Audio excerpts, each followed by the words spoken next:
Hello and welcome back to On the Brink. I'm Nick Carter. Today I'm sitting down with Alexandra DaCosta and David Yee, the CEO and Chief Commercial Officer, respectively, of Aspen Creek Digital Corporation, or ACDC for short. They are a renewable-focused miner aiming to build out additional new renewable generation, so not just to use renewable assets which already exist, but to provide net new energy assets to the grid. They are aiming to mine behind the meter, so they're not necessarily competing with households for energy, using a portfolio of solar, wind, and batteries, which lets you get to very high uptime while relying on primarily renewables. I think their business model makes a lot of sense, and it answers the critics in a very direct way. Although, of course, they're not doing it because of the critics, but because it's economical and sustainable. David and Alexandra are subject matter experts. This is a great conversation. Let's dive right into it.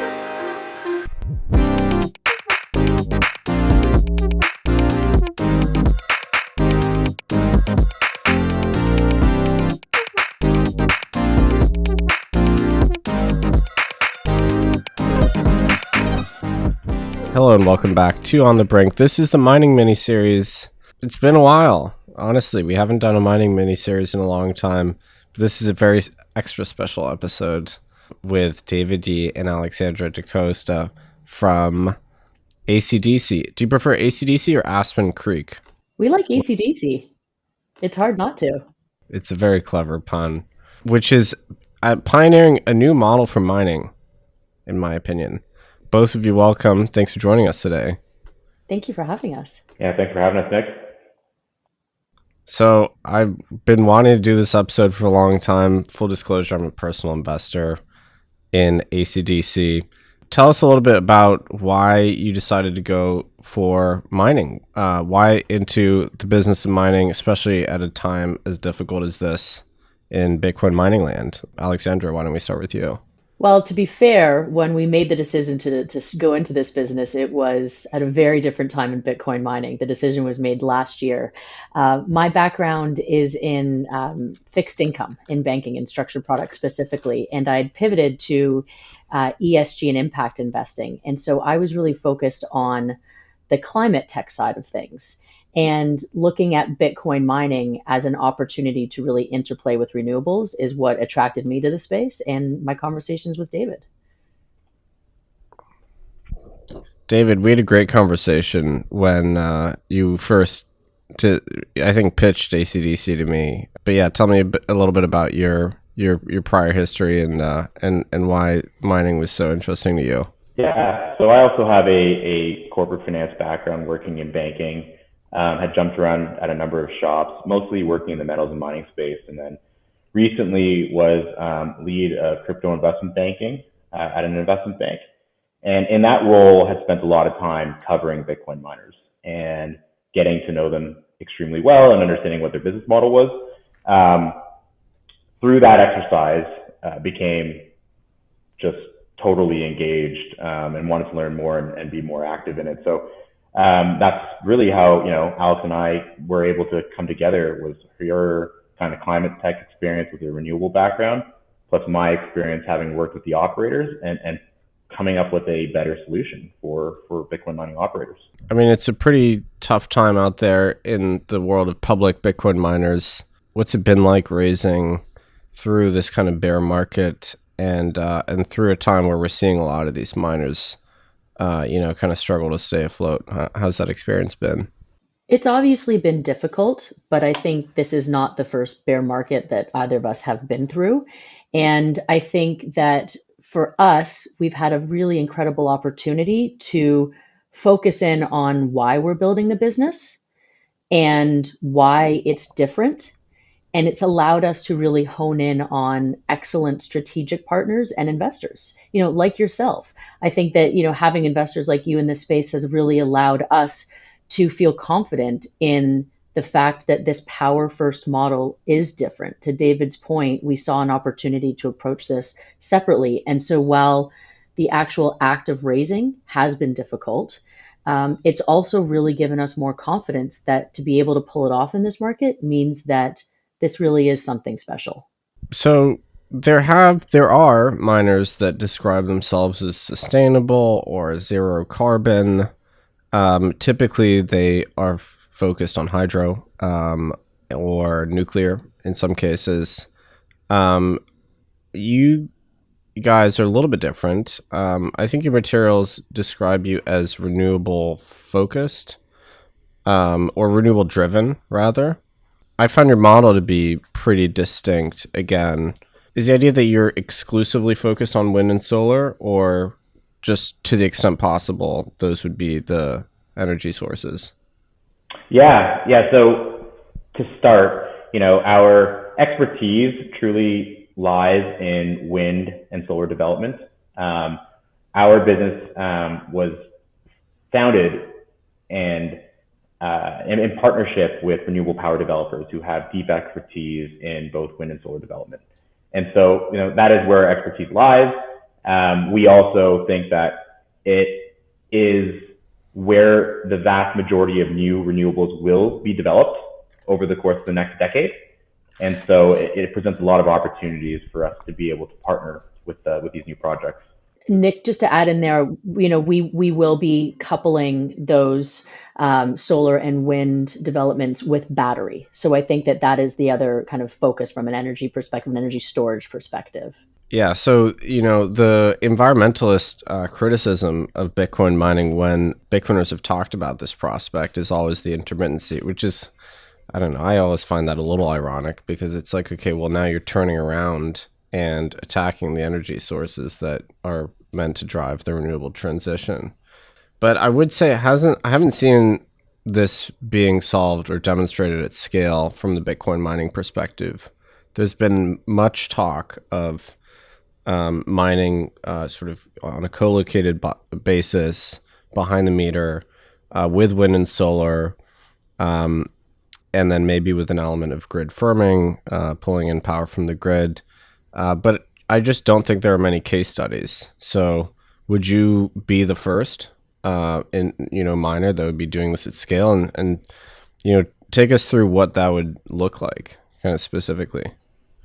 Yeah, so if you look at the Bitcoin mining landscape, maybe just take a quick step back. There are very few operators that actually have behind the meter power generation co-located with their mining facilities to begin with. And then taking it and diving deeper, there are very few that have behind the meter co-located renewable sources. The distinction with Aspen Creek Digital Corporation versus the other Bitcoin miners is that all of our sites are attached to a new renewable power development as opposed to an existing stranded energy source. So, our kind of ethos has always been, how can we add new renewable production to the grid and continue to help with the energy transition story?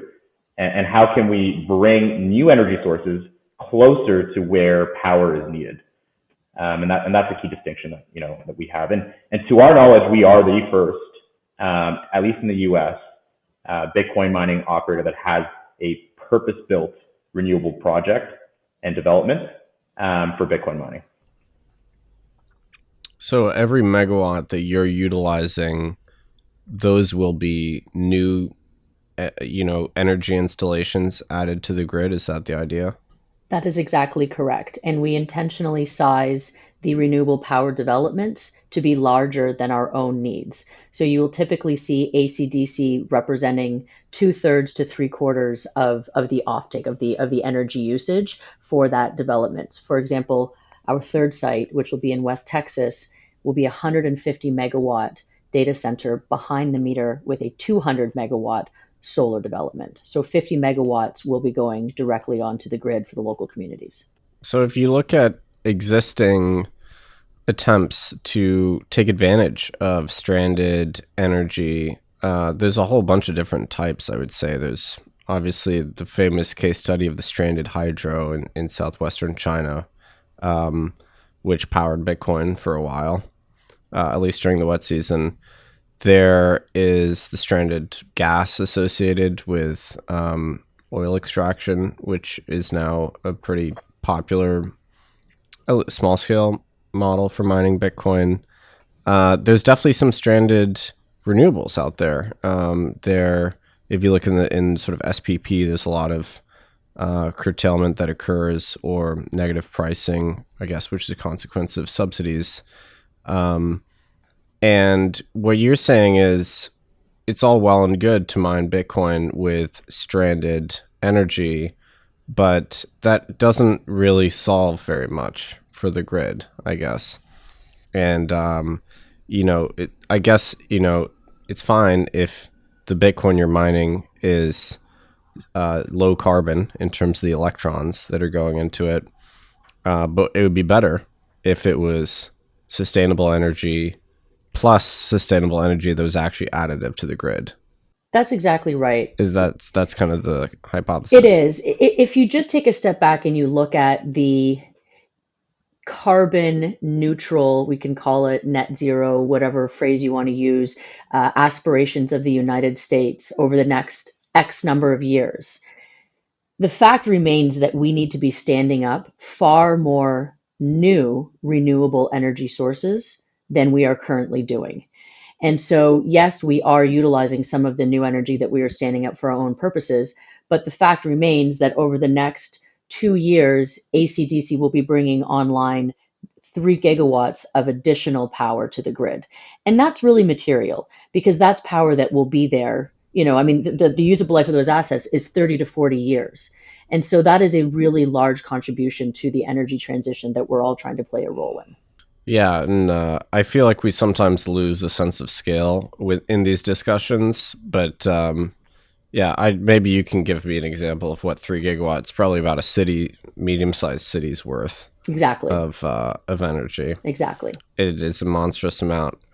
And so, in terms of the suitability of these sources, obviously there's a huge discussion right now in places like California about whether you can design a grid around variable sources of energy. But in terms of your first few installations here, what is the energy mix look like? Is it solar based with grid firming, solar with battery? What is kind of the configuration there? Yeah, our first phase of sites will include, we'll be behind the meter with just solar, but we're quickly moving to integrate batteries at our sites. So we will have, in the first instance, around 30 to 40% of our power drawn directly from solar. That increases to 40 to 50 if we include batteries. And then in our third phase, which is our, kind of 24 pipeline, it is inclusive of wind. And so we ultimately are striving to get to a position where we have 80 to 90% of our power sources coming from behind the meter renewable power. We will always be interconnected to the grid so that we can firm when required, but more importantly, so that we can provide that physical power back to the grid when the grid needs it. So this is not a completely islanded solution of power like some others are kind of investigating. This is definitely with intent to always be connected to the grid. And Nick, you bring up a good point because it's really easy to criticize the intermittency of wind and solar, for example. But the fact is, we don't have a better solution yet. Yes, there's also nuclear, but these are renewable resources that we should be harnessing, and we are. And so what really excited David and I about this model with ACDC is that it is allowing us to reimagine the data center as this bidirectional node on the grid, as opposed to the last stop for an electron on the tracks. How do we come up with new software and new technologies that are going to start to allow data centers to really help integrate renewables into a grid? And so when we all start working together, we actually do help build a much more, kind of fortified grid than if we're all just operating in our own little pockets and not actually being a flexible load. And so, Bitcoin mining does get a really bad rap for all of its, energy use. But the fact that Bitcoin mining is such a flexible load that it can immediately be turned on and turned off with no disruption, that's a really big deal. And so to try to learn from that and develop other models based off of our ability to curtail, I think is going to be really beneficial to the grid going forward. And we should probably start working a little bit more together with, utility providers, et cetera, to figure out how we can solve these these problems together. Yeah, the flexible load component was pretty breathtaking to me when I finally figured that out, and I think we're going to come back to that. But just on the energy portfolio side, I guess depending on where you're located, you have this nice kind of inverse correlation between wind and solar in terms of the times of the seasonality during the day when they're firing. Is that fair to say? And so the combination kind of maybe doesn't get you to 100% uptime, but it sort of Yeah. does really well, Yeah. right? I mean, so again, like once we do integrate wind with our solar and battery projects, we do think that we'll be able to get to 80 to 90% self-sufficiency in power. But that's an average for the year, right? Like there may be certain days where we get 95. There may be other days where we may only get 60%, right? So again, stressing the importance of always being connected to the grid. But, on average, we do think that we're going to be able to provide an 80 to 90% solution because of what you just said, that there is, a good partnership between the curve of wind and solar. Yeah, I think about it in a portfolio perspective where you want inversely correlated assets in there. And then, you have your efficient frontier and, your modern portfolio theory. It seems like exactly the same concept from the power perspective. So in terms of price, like clearly the behind the meter model, you're saving on transmission and distribution costs. Is that the reason you went for that, just because it's simply more economical? Well, it doesn't hurt that the economics. I mean, that there are savings for sure, but I wouldn't say that that was our sole reason. Like Alex mentioned earlier, we've always had the goal of how can we provide new additionalities of renewables onto the grid. But to your point, yes, in certain markets, and this is all market dependent. Every grid and utility provider has a different method of charging for transmission. There may be transmission charges, there may be capacity charges. In those markets, being behind the meter does allow us to reduce what those costs are, because it doesn't look like we're drawing power 100% of the time. We're only drawing power when solar is not shining or when wind is not blowing. And if you look around the Bitcoin landscape, I guess the other miners that are pursuing this model and are able to get cheaply priced energy, they're doing it with thermal generation for the most part. You're looking at your strongholds or your Greenwich, both of which have appeared on this show. And so I'm not sure we've seen a lot of behind the meter renewable focused miners. I'm not sure that has actually been a configuration that we've seen yet.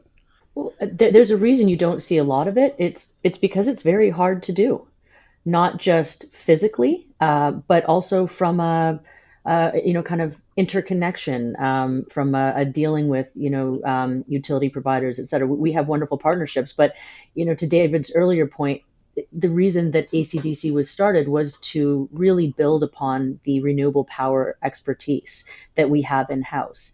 And our team has built well over 10 gigawatts of renewable power over the last decade plus. And so they have really, really deep local relationships in the communities where we are developing these sites. And so it's not as easy as just walking into the local, city hall and filing a permit and saying, I'm going to interconnect. There's a lot of really complicated work and expensive work that goes into it. And so that's why when we saw the opportunity, we knew that we had the right partners in order to actually, build on that opportunity. On the other side of the cost equation, we have, the actual generation. So, everybody looks at those like lasered, levelized charts and sees how, utility scale solar and wind have come down dramatically in the last 10 years. I would say in particular solar. How kind of reliable is that as a guide? How should people be thinking about that data? And is there also a risk that it ticks back up in terms of supply chain issues, China being the main manufacturing nexus for these things, China being very closed, and kind of sort of trade wars developing, things like that? If I look at those levelized charts, how descriptive of reality are they? Yeah, I was.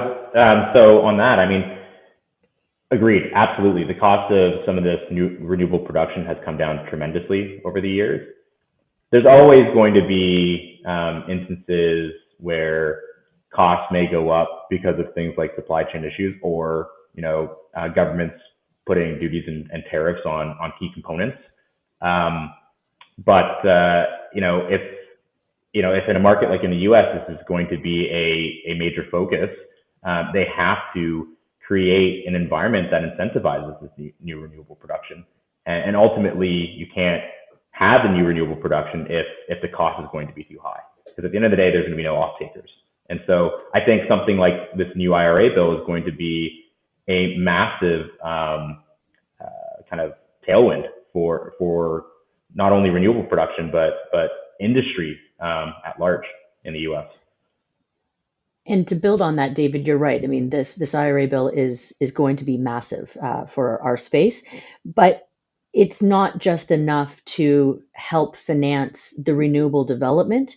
You also have to start getting creative about what you do with that power once you stand it up, because historically the off-taker relationship has been very predictable. You have an investment grade, large scale off taker, et cetera. And so that means that you really are limiting the power applications from a counterparty perspective for that new power. And so what ACDC is doing, the reason it's so hard is because we really are breaking the mold on standing something up to face off against the power development that is different. And so I actually think that we're going to have a lot to learn from our experience in terms of being able to integrate other technologies with these new renewables. And what I actually didn't pay close attention to the Inflation Reduction Act. What provisions in there actually pertain to the renewable sector? There's a lot of tax equity dollars, for example, for renewable power development. I should have this number right off the top of my head, but it's in the 300 million range of brand new dollars that are going to be coming to the space. And so really what that's meaning is you're bringing new money to the space that's really underwriting, kind of the core risk and bringing the total cost of building these renewables way down. So hopefully that brings new investors into the space, which I think will also allow us to do what we're doing, which is think more creatively about what to do with the power on the other side. So that's kind of an interesting discussion because arguably a lot of the tax credits for both wind and solar, I get mixed up. I think there's a production tax credit and then maybe that's for wind. And then there's, is it more front-loaded for solar at the federal level? Yes. So there's I guess tax abatements credits from my unsophisticated seat, and I've seen it argued. I don't know if this is true that leads to kind of malinvestment, as in wind and solar being plonked down in the middle of nowhere, where it's not really going to reach demand centers because maybe it's I don't know, in Oklahoma somewhere where there's plenty of wind and sun and there are no consumers or industrial demand. Is that the case? I mean, does it lead to production in places where it would require massive investments in transmission for the power to actually be relevant to the grid, to demand centers?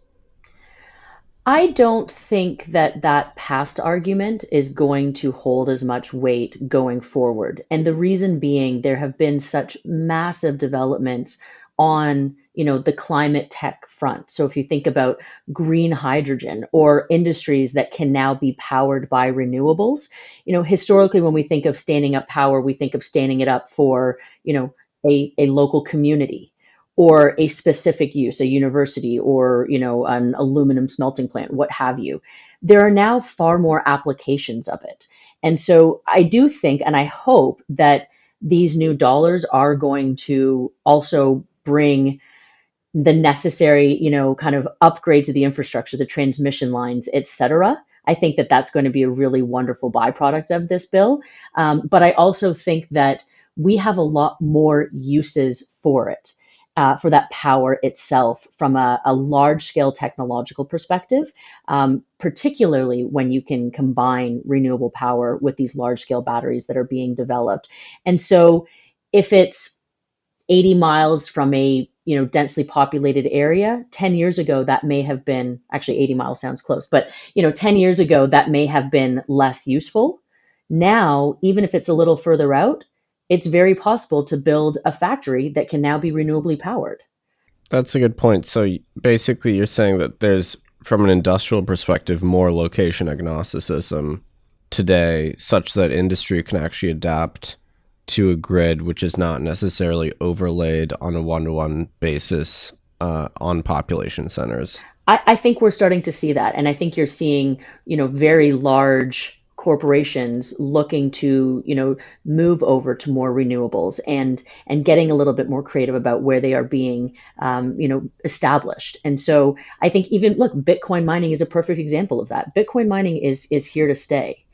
We don't have to necessarily be downtown, New York City. We can be a little bit further out. Now, as David mentioned, we're trying to, build some of our locations closer to areas that really require the additional power that we are standing up. But I don't think it's a bad thing to be standing up renewable power sources in various locations across the country, because there are various applications for that power that maybe didn't exist 10 years ago, the last time that there was a lot of criticism about, subsidies for renewable power development. On the hydrogen front, this just occurred to me. I read an article recently taking the readers through the taxonomy of the different colors of hydrogen, and it was completely mind-blowing to me. There's like so many different, there's like green, blue, brown, black, pink apparently is also one. It was interesting that there's such a sophisticated taxonomy around how the hydrogen is generated, whether it's a byproduct, whether it's thermal, whether it's renewable, how renewable it is. I also found it kind of horrifying because it made me think of Bitcoin actually, and the fact that a similar such taxonomy might emerge in Bitcoin. I know there's a few large asset managers out there that are trying to impose one, for better or for worse. Right now, we don't really distinguish units of Bitcoin based on how sustainable the electrons were that went into creating it. It's not entirely clear if it's possible to track that, because all the Bitcoins get commingled and things like that whenever there's a transaction. But I guess, we may be going in that direction. What are your thoughts on that? I mean, is that something that we ought to do? Should we be pursuing, at a minimum, more transparency in terms of how the Bitcoins are being mined? What's your evaluation of the current level of transparency among Bitcoin miners in terms of their generation? I'll take a stab at this one. My last role before this company was, head of ESG and impact investing. And so I had a lot of conversations about disclosures and all the colors of the rainbow. And I think the question that is most important is, why are we asking? Why should we care? And I think that there are two reasons. Yes, there's the altruistic and the ever important climate reason. We should know, what our carbon footprint is so that we can improve it, account for it, et cetera. But more importantly, disclosures, I believe, should be made because it's just another risk metric. So for an investor, if you wanted to know where we were getting the components for our data centers from, you could want to know that because of the carbon footprint of having to ship them across the ocean. But you may also want to know that because then you have an ability to understand our supply demand, sensitivities. And so it really is just another way to underwrite the risk. So, ACDC has, I don't know if we came up with this phrase. We probably didn't, but we thought we did. Carbon transparency is what our goal is. We're not going to ever make claims of what our, carbon neutrality, carbon negative, et cetera, because everyone's going to have a different way that they're going to evaluate that. But what we are willing to do is be very transparent. But, coming back to my original point, the reason that we think it's important is because for our investors, they should know, what our energy usage is, what our energy optimization of capabilities are, where that energy is coming from, because it's going to affect the bottom line of this company. And yes, it will also affect, climate. But that is, I think, a healthy byproduct of the disclosures. And so trying to come up with, 7 different colors to describe Bitcoin mining, I don't know if that's necessarily useful, but I think asking for disclosure so we can understand headwinds that company may face is very useful. Yeah, there have been some initiatives from within the industry. I wouldn't say they've been particularly successful in terms of quantifying the sustainability in the aggregate of Bitcoin miners. And then, of course, there's, I don't know how many, at least I believe over 20 maybe public companies that mine Bitcoin. And so to the extent they're public and this is part of their normal disclosures, that data is being surfaced. But it doesn't seem like we've yet, developed as an industry a meaningful standard for how Bitcoin's being generated, teasing apart things like RECs or offsets from actual sustainable generation. I just haven't seen much there. But I guess all you can do for now is make sure that your own affairs are adequately transparent. Yeah, and I think having our power sources being behind the meter removes a lot of the assumptions that have to go into your calculations, right? So when you're pulling from the grid, you're now relying on, third-party information of what is the mix and over what time period. And then it's, okay, well, now we have to drill down into, for the carbon emitting sources, right? Like, what is the level of carbon emissions for each of them? We will have to do a component of that, obviously, because we are connected to the grid. With that being said, because we are, striving for 80 to 90% behind the meter, we'll be able to look directly and say, well, we know exactly where 80 to 90% of it is coming from. And it just removes a lot of the layers of assumptions that go into this calculation. So we are engaging with a lot of those various different counterparties and who are trying to come up with these different ways of evaluating the carbon footprint of Bitcoin. And I think, our model is somewhat attractive to them because we're able to cut through a lot of the numbers. Right. Yeah, that's a great point. When you're pulling from the grid, you can't actually trace the electrons. It's probabilistic. Exactly. Yeah. And it's there's a certain amount of subjectivity in there. Whereas in your case, a good percentage of the time you can know literally exactly where the power is coming from. So that's a very good point. Just returning to the battery point, I think we've all seen cost curve declines for batteries as well. Maybe it's hard to say they are economical at scale just yet. What is the kind of status quo in terms of batteries? I know the commodities rally is also complicating things a little bit. And, the price of EVs is increasing and so on. And there's all these concerns about, do we have enough minerals for the required number of batteries? As of 2022, what is the kind of feasibility of kind of utility scale batteries for use on the grid? So currently, the batteries that you'll see folks like us utilize are really from an economic feasibility perspective. It's really going to be kind of a 2 to 4 hour swing. That being said, you're seeing a lot of really wonderful developments happening in the space. A shout out to a local, Boston company, Form Energy. They are developing really large scale batteries that will greatly improve, our ability to interact with the grid and to really have, kind of 24-hour storage and longer.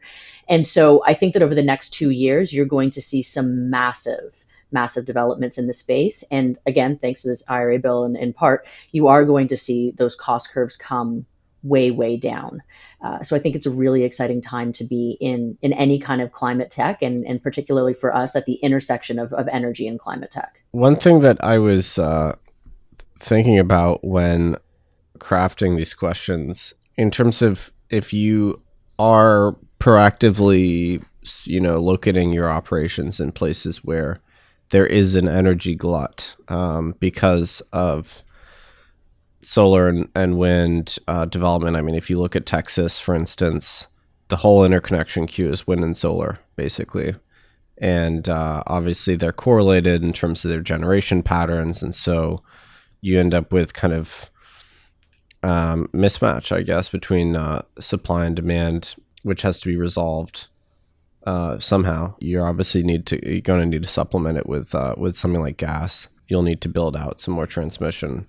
Is there an interesting sort of perversity where, as that Bitcoin miner kind of scooping up a lot of this underutilized energy, this maybe not be the case for you because you're kind of more focused on an additionality, but to the extent miners are scooping up stranded energy, does that sort of abate the signal, which would otherwise be used to determine where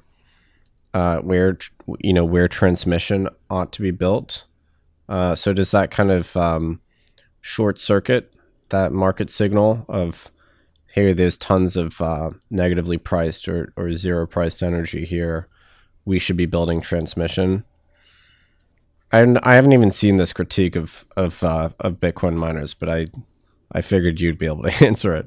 It's an interesting question. Like, the way that I would think about that is, ultimately, I believe transmission demand for additional transmission will come from where the power is required, not necessarily where the stranded energy currently exists. And so if you look at a market like Texas, and you see the demand centers, without new transmission, you're not really necessarily going to solve those problems. And so those markets will continue to experience higher power prices, and will lobby and continue to pressure for new transmission to be developed, regardless of what happens in West Texas and the pricing environment there. I agree. And I think that transmission is the domain of the utilities. And even when there is very high demand for energy and there is cheaply priced energy, so here in the Northeast, cheaply priced energy coming out of Quebec, demand for it in Massachusetts, that transmission has to go across Maine. And there are communities within the state that have been very opposed to that transmission. And so there is a lot of politics in addition to economics that go into the development of those transmission lines. And so I don't think that we can kind of underestimate the Herculean effort of these transmission lines. And so I actually think that there's a real opportunity here for any industry, but in this case, us, Bitcoin miners, who are very technologically advanced, who are always looking to reimagine, how their operations run, to start working in conjunction with government, in conjunction with utilities, and help solve some of these transmission issues. So it's interesting. It's very much been a conversation of us versus them. What are you doing to the grid? How are you hurting the grid? How are you taking power? Instead, I think that you actually have an industry that would probably be willing to be very creative if we could partner up in certain instances. And that's what we've seen in developing our own sites, is that we can be a partner to the local grid. We're not meant to be, an adversary. Yeah, it is interesting that you mentioned the difficulty in transmission. It's kind of funny, you compare America and China, and China's built a massive high voltage transmission network in a relatively short period of time. I think partially because they have tons of renewables in places like Inner Mongolia, which are just, or even or Southwest China with hydro, which are nowhere near demand centers. And that's how you resolve it, I guess, is you build thousands and thousands of miles of transmission. In the US, it's just very hard. There's NIMBYism. Doesn't matter who's going to pay for it. We have a stronger commitment to property rights. I guess if you are a rancher, you don't necessarily want a huge swath of your land just cut in a straight line. And Texas, what is it called? CREZ, I think, right? The big high voltage project from the West Texas to the sort of triangle down there, Dallas, Fort Worth. And that took a really long time, but it ended up being a great investment because there's so much generation out in West Texas and tons of demand, but I think it's only 12 gigawatts and it's sort of fully accounted for. So my view what's going to happen is that generation is going to continue to get cheaper, especially with renewables that are kind of zero marginal cost. There's no fuel inputs there, and T&D is going to get much more expensive over the next decade. And so from the utilities perspective, having that intermediate buyer that can come to them and scoop up this excess energy is really helpful as far as their economics are concerned. Right. And so I guess that's the role of Bitcoin miners. Well, and the role of Bitcoin miners, to the extent that they participate with the grid, as I mentioned before, data centers can be this bi-directional node. And you see it happening in Europe a lot, where instead of just focusing purely on building brand new renewables, they're trying to harness data centers as a switching on a line almost, and redirecting power to where it's needed at certain points in the day or of the year.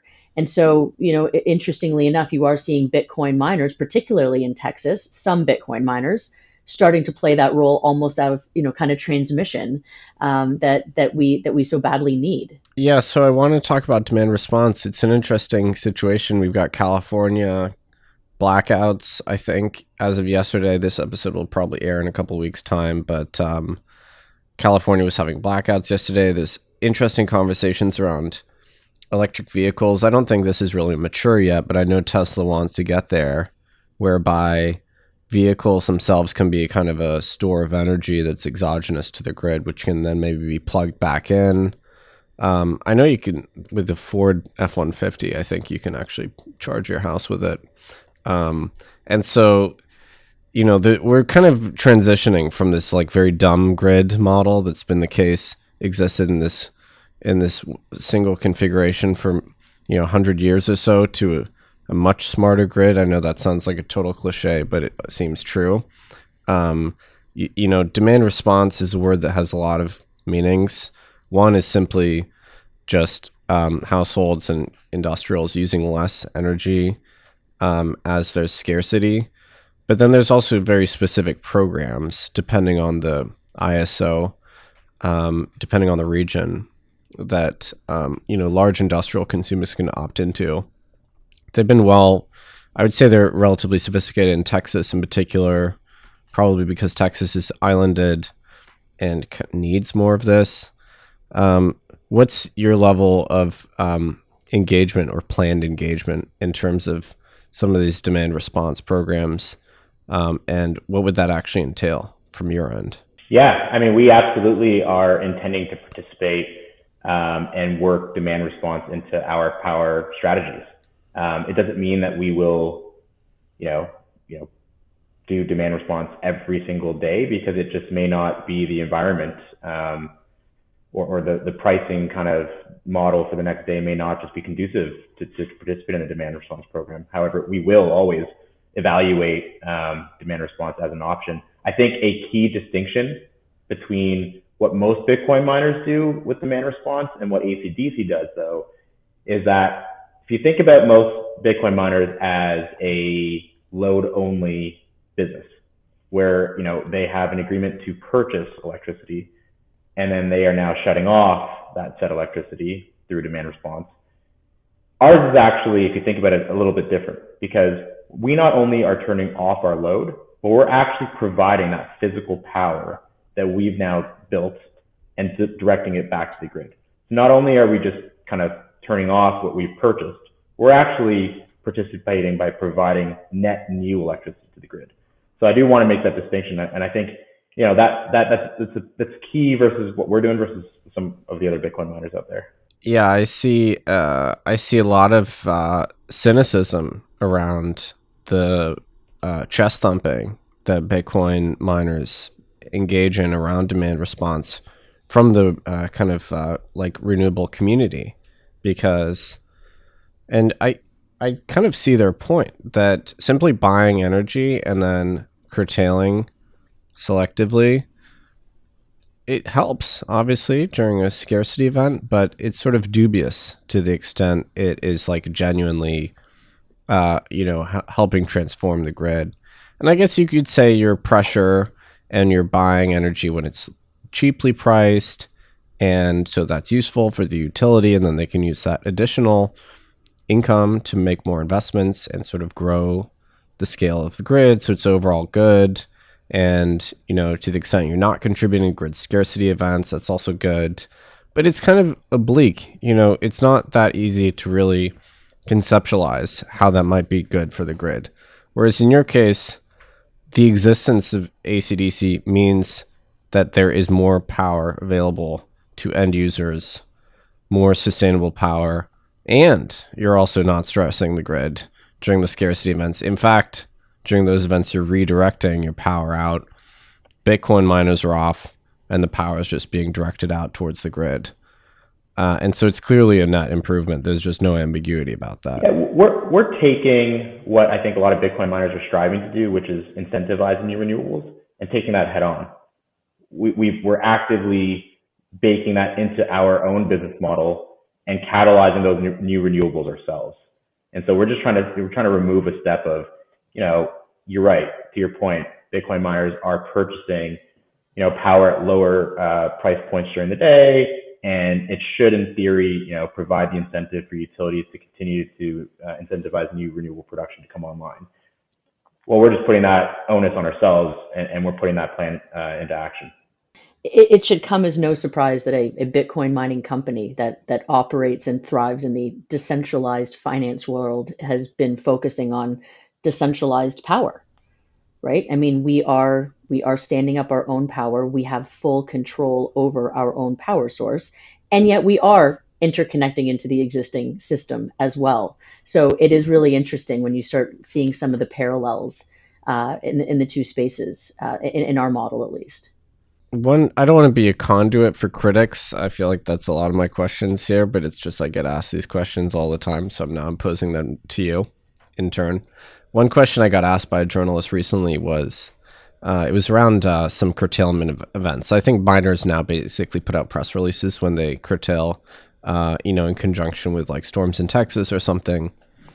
And a journalist asked me, well, is it fair that miners should be receiving these payments for participating in DR when the grid is under stress? Like how, and it was said with indignation, like how dare they be paid to turn off their machines when, power prices are very high for consumers. Is this something that has been posed to you as well? How would you answer that? It's supply and demand. I think at the end of the day, it's all going to come down to the type of contracts that miners have with the utility provider. And whatever that contract says you need to do, you do. And you have to incentivize someone to be willing to sign that contract.